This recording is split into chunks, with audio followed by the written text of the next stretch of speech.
Hey guys, it's me. It's the Rej, and we're here solo-dolo. The Zoo's not here today, but it's the first episode of the Tryin Times, powered by Rej and the Zoo. We started that podcast, Rej and the Zoo, me and Matt, about a little over a year ago, pre-pandemic, and it's been extremely rewarding. And we started to realize that just because one of us can't maybe make it doesn't mean that we can't keep the show rolling. And again, it's been awesome for me and Matt, the Zoo, for not only good practice for production and things like that for our jobs, but it's also been good for mental health and also sort of like a journalistic aspect, because you kind of put stuff down on the record and then what you say either happens or it doesn't. So, I'm grateful to be here today in Bean Media. This is my office today. We're usually in the studio, but Mike, my boss, he's always cool enough to let us use this space when we're not open. But the Tryin Times, sort of this solo edition of Rej and the Zoo, powered by me, the Rej. It'll be a little bit more sort of, I don't know, probably more of the same. And if you know me, you'll know who I am already, but if you don't, from Buffalo, and do a little bit of digital strategy by day. I used to play sports, and I don't know, I just like to listen to music and write stuff, and I like a lot of different things, and I like to tell stories. So gonna try and keep the show rolling on Rej and the Zoo, the Tryin Times.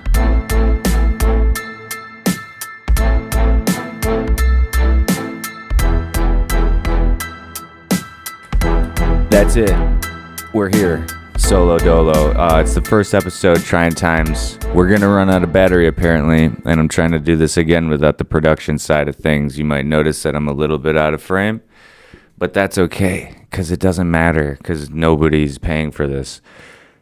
So, couple things. It's Mental Health Awareness Month, so in honor of the people that I just saw out back taking pictures at 9:30 a.m. that looked like they were from a Skater Boy video from 2001.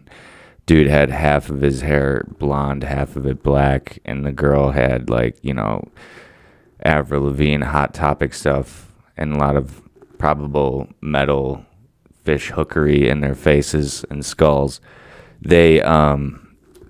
They were just out back in the parking lot here behind the office, and this episode's in honor of them, because I do these things for people to see that they can do stuff without going out and ruining themselves, whether it be with drugs, drink, or whatever, addiction that you decided to do that day. Everybody's got them. Everybody's got to deal with them. The Tryin Times was started as a blog back during the beginning of the pandemic. I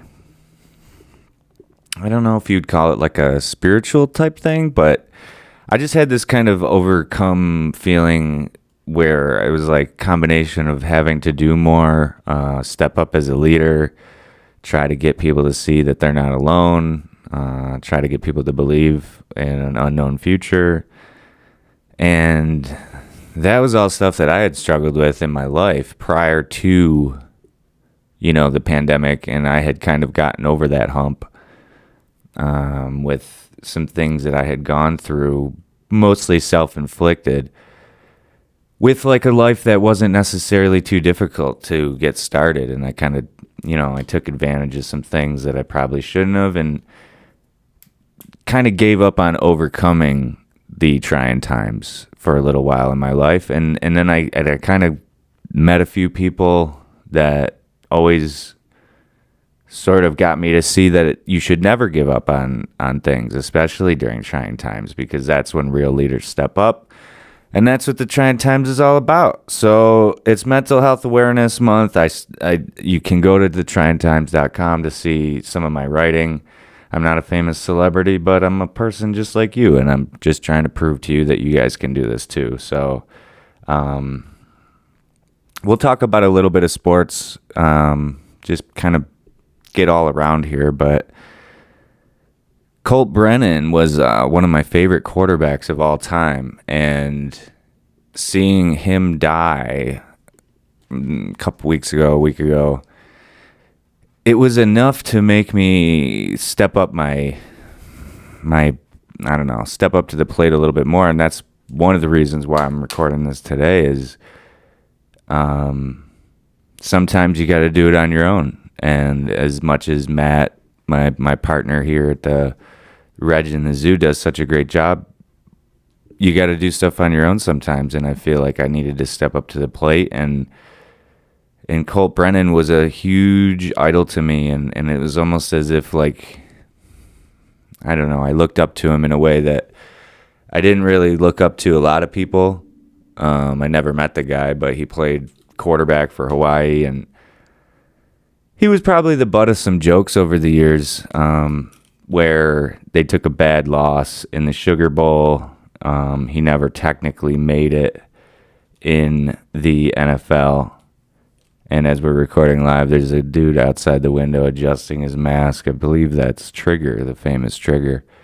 But Colt Brennan, man, awesome quarterback. He had some trying times for sure. Certainly checkered past. Car accident.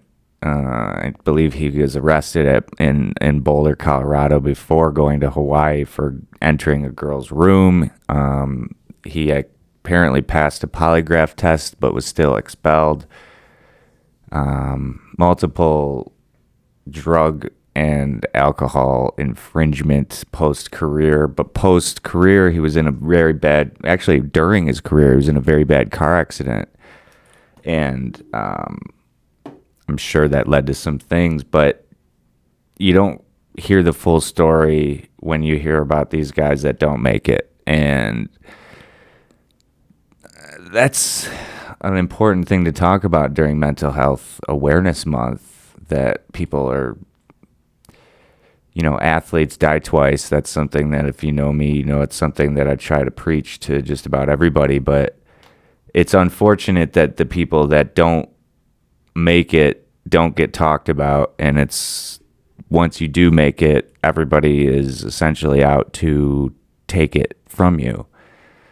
And I saw an interesting quote also recently that was like, it was like a screenshot of someone's yearbook photo.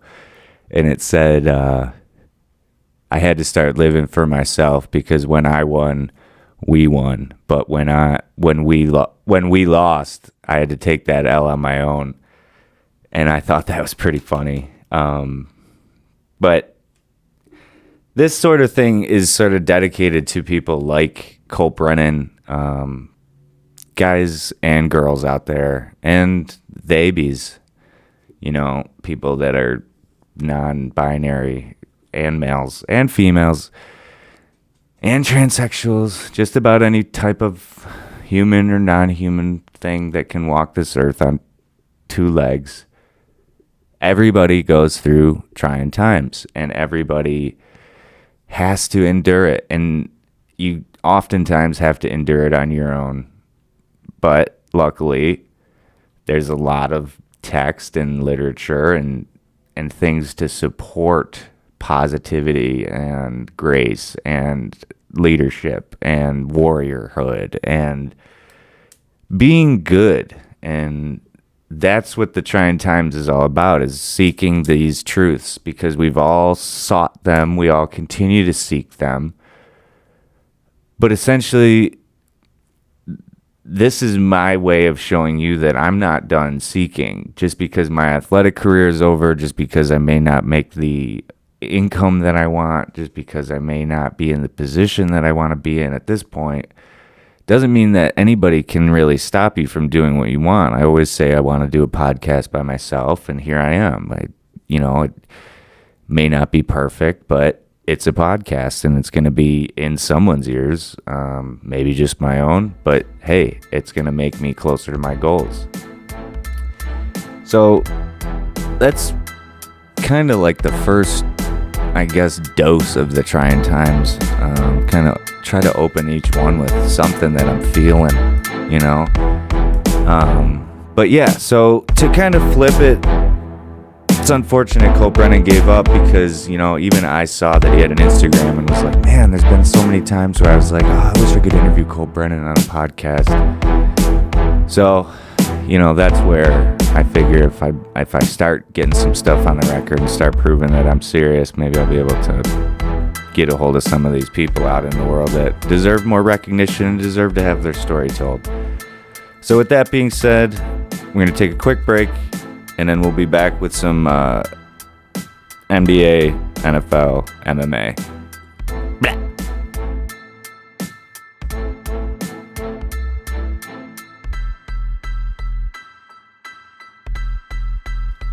Hey guys, we're back.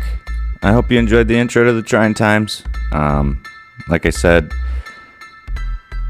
don't really have a full plan for this, but it's going to be a combination of some of my sports knowledge and some of my truth-seeking knowledge. Because I'm not a guru, but I like to chase the dreams, and I like to chase the stories, and I like to chase the truth. And that's when you know you're living the Tryin Times life.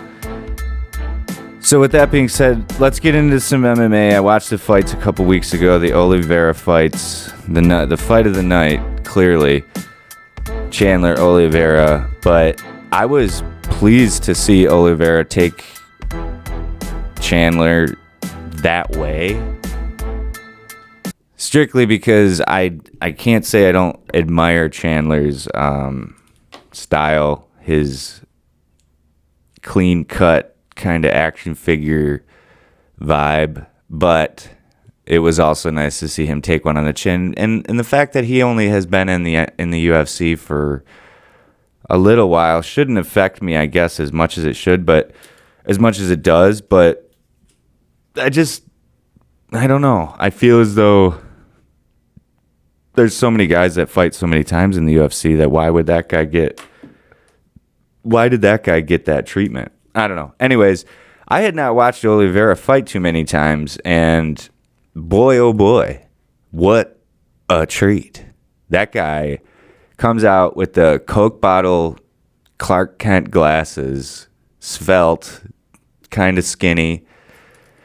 I mean, he showed a lot of different things. I watched a little bit of tape on him before the fight, but obviously the Brazilians are traditionally more of the jiu-jitsu style submission with some striking. And this is why I love MMA, is the kind of different styles and executions and global nature of the martial arts kind of vibe. Everyone's got their own style. But when I saw Oliveira strike, I was like, oh my God, this guy at this weight class, he's big. He's big like Gaethje. He's big like Poirier, but he's also quick and thin and nimble, almost like a slender John Jones or Izzy. But it was certainly good to see Chandler come out and show why he was there. But it was also good to see why Oliveira was there. And I actually was looking back at some old tape, and I noticed an old fight card. And I always say that Fox fights and like ESPN Fight Night fights and these sort of corny little non-pay-per-view fights, I always say that they're not as good. But boy, I saw an old card that included Poirier, Gaethje, and Oliveira all on one card, and I think maybe even Eddie Alvarez, but Gaethje, troublesome. He is, I saw a stat. There's like 3 fighters that have now won a fight since getting their heads smashed in by Justin Gaethje. And Poirier and Gaethje was an outstanding fight, but you start thinking about it, and it's like, man, Conor really did kind of run from Gaethje, and Conor took the cowboy fight and then did that little shoulder shimmy in the bar, dirty shit, which I always loved Conor until that fight. There was something about that shoulder fight that I didn't like. It was just like, oh yeah, cool. You're gonna take out Cowboy with some fucking corny shit. I still like McGregor, but that was some corny shit. But I feel as though the MMA stuff has never been better. I was talking to my dad about it a little bit, which was interesting because I wasn't sure how he was going to react. But he had a good point where I was talking about my boy Jorge taking that disgusting knockout from Usman, and my dad was sort of like, well, and that could happen the other way around in the next fight. And I said, yeah, it could, but I don't know who's going to do that to Usman. These big boys from Africa, man. You got Izzy, you got Uzi, and you got fucking, what's his name? The big boy. Oh, man. Can't think of his name. The heavyweight champ. And this is when being by yourself sucks. UFC heavyweight. It's going to be funny because I know his name. We're just going to go through the rankings real quick while we're at it since we just opened this up. Ngannou, my boy. Francis. Little Pee Wee Herman action there. But yeah, the whole pound for pound thing is kind of weird because they still have John Jones as the number one pound for pound, and then Usman, and then Volkanovski, then Izzy, then Ngannou. And then Poirier, then Jan, then Stipe, then Max, and then Figueiredo, and then Oliveira, Whitaker up there. But I can't have John Jones in there right now. I can't stand Volkanovski. I feel like he's an overweight fighter for his class. Izzy's up there. I would go Usman, Ngannou, Izzy. The boys from Africa. They're the three best fighters pound for pound in the world. And then I'd have to go Poirier, Holloway, Gaethje. And Gaethje's all the way down at 14 because he dropped 2 in a row apparently. But he lost to a couple good fighters. But we'll wrap that for UFC. We'll get over to the NBA next.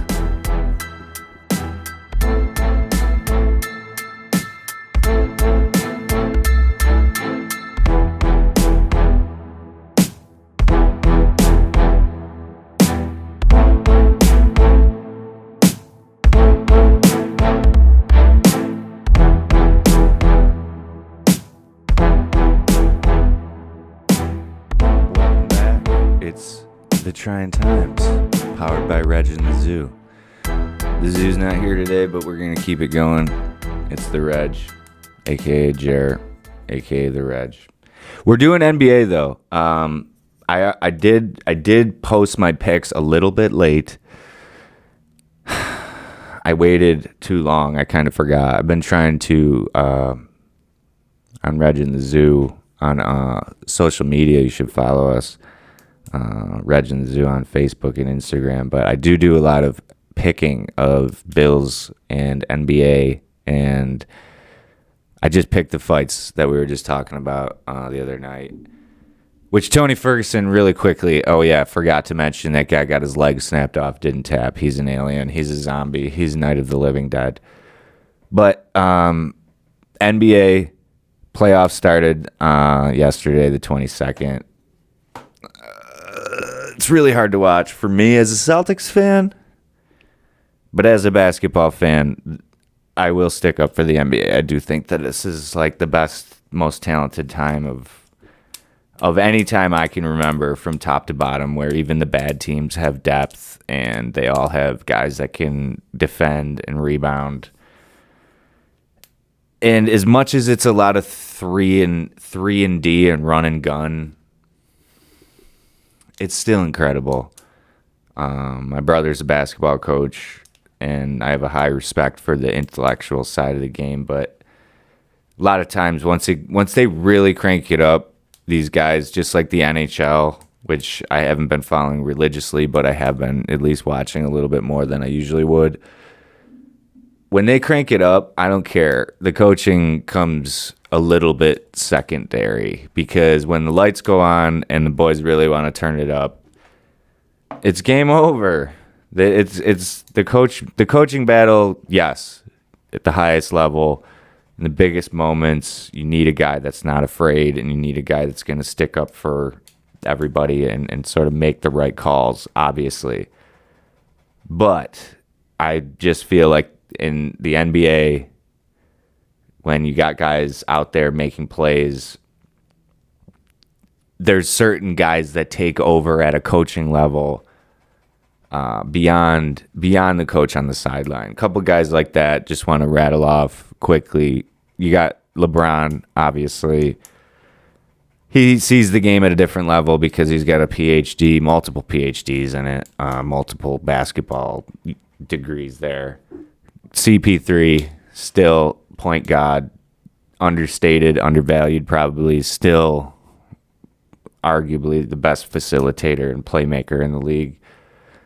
Luka, who on the Tryin Times you can see a blog I wrote about Rick Carlisle and Luka Legend, comparing him to Larry Legend. Luka sees the game. You hear guys like Bill Simmons and Ryan Russillo talk about him, but if you don't know basketball, you could still learn from watching Luka Doncic. That's what's incredible about these types of guys, is if you don't know basketball and you just started watching it, this is who you'd want to watch, because they're the guys that make other people better. Not everybody does that. Even the best players, some of them don't do that. Kyrie Irving, sort of a perfect example where he makes others better around him based on how good he is and what he does on the floor, but he doesn't exactly facilitate and set up guys. He's usually got his eye on the prize, which is the bucket, for himself. But some guys have the ability to see time in advance, in a way. The tic-tac-toe pass game that can only be set up by someone with some good court vision and awareness.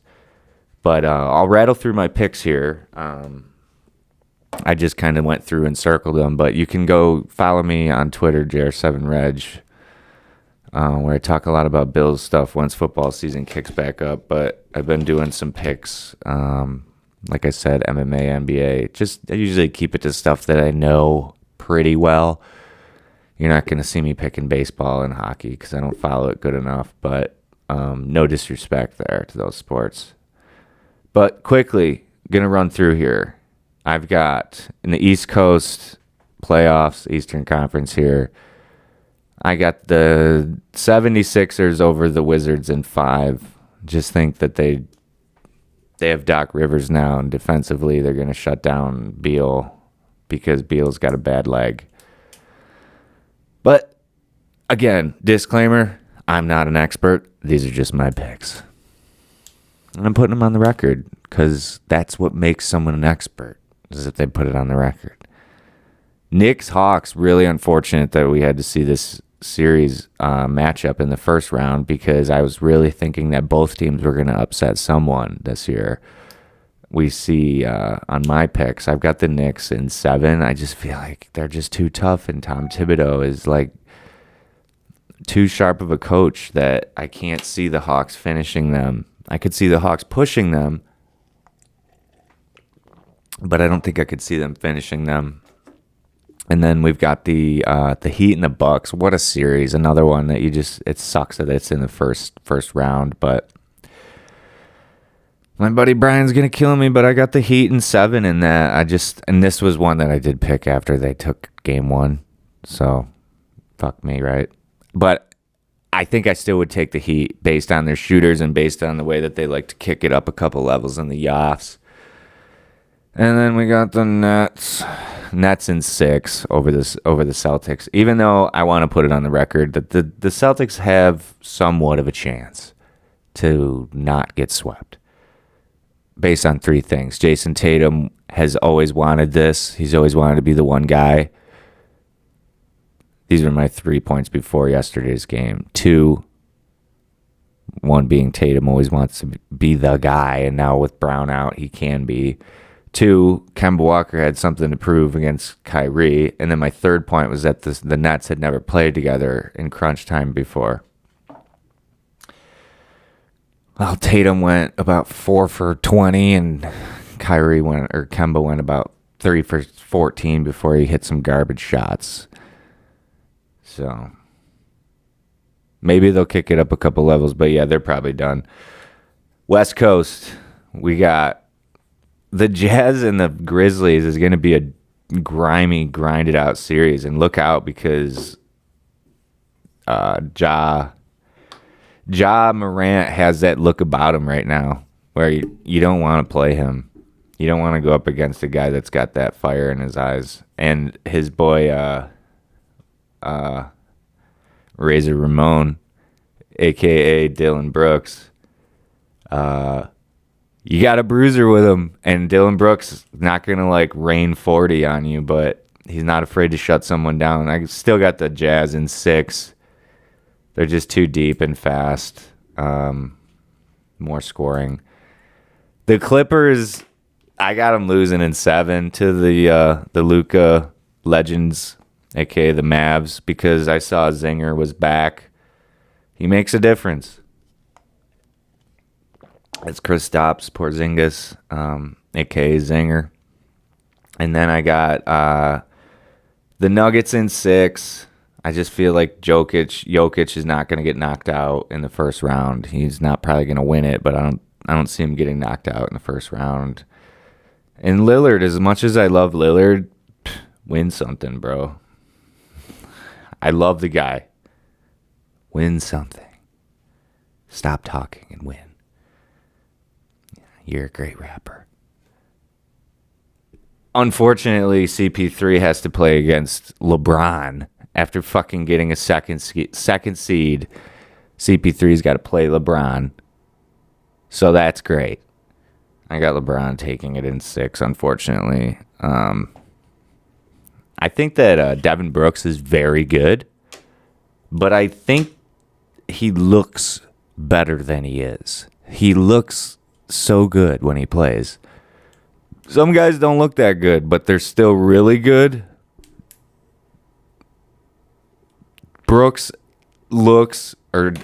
Booker. Did I say Devin Brooks? Aaron Brooks? Shout out Aaron Brooks. Devin Booker is one of the sexiest ball players in the history of the game, but I think he gets too much credit. Hopefully he'll step it the fuck up for his boy CP3, who came and brought him the second seed. So now it's your turn, young boy.